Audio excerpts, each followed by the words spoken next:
এখন ৰাষ্ট্ৰীয় পতাকা বিক্ৰী হৈছে ৪,০০০ টকাত। ৯ ফুট বহল ১২ ফুট দীঘল পতাকা। খাদী বোৰ্ডৰ কৰ্মচাৰী ব্যস্ত ৫,৩০০ পতাকা প্ৰস্তুত কৰাত। কাইলৈ ৭৬ সংখ্যক গণৰাজ্য দিৱস।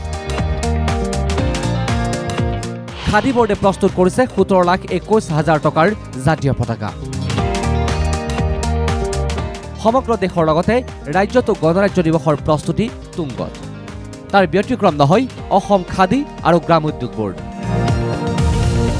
এইবাৰ গণৰাজ্য দিৱসত ৬,০০০ জাতীয় পতাকা বিক্ৰীৰ লক্ষ্য লৈছে বোৰ্ডে। গুৱাহাটীৰ চানমাৰীস্থিত বোৰ্ডৰ কাৰ্যালয়ৰ কাৰখানাত গণৰাজ্য দিৱসৰ বাবে জাতীয় পতাকা প্ৰস্তুত কৰি উলিয়াইছে।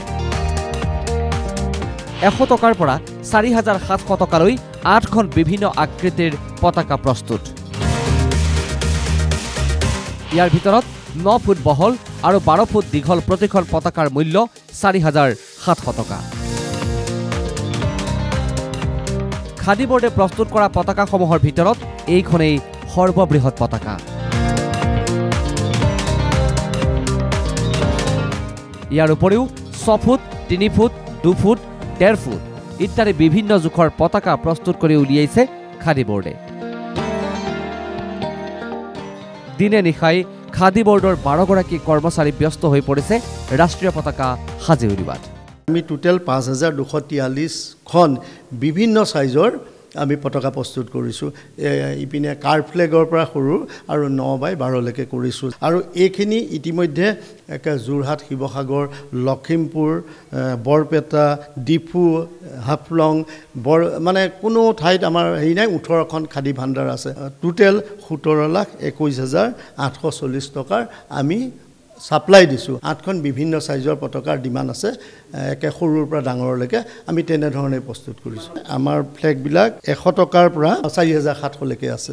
অসমত থকা 18টা কেন্দ্ৰলৈ খাদী বোৰ্ডৰ পতাকাসমূহ প্ৰেৰণ কৰা হৈছে। ডিব্ৰুগড়, তিনিচুকীয়া, শিৱসাগৰ, যোৰহাট, লখিমপুৰ, হাফলং, ডিফু, বৰপেটা, বঙাইগাঁও, তেজপুৰ, ঢেকিয়াজুলি, নগাঁও, মৰিগাঁৱত থকা খাদী বোৰ্ডৰ ভাণ্ডাৰলৈ পতাকাসমূহ প্ৰেৰণ কৰা হৈছে।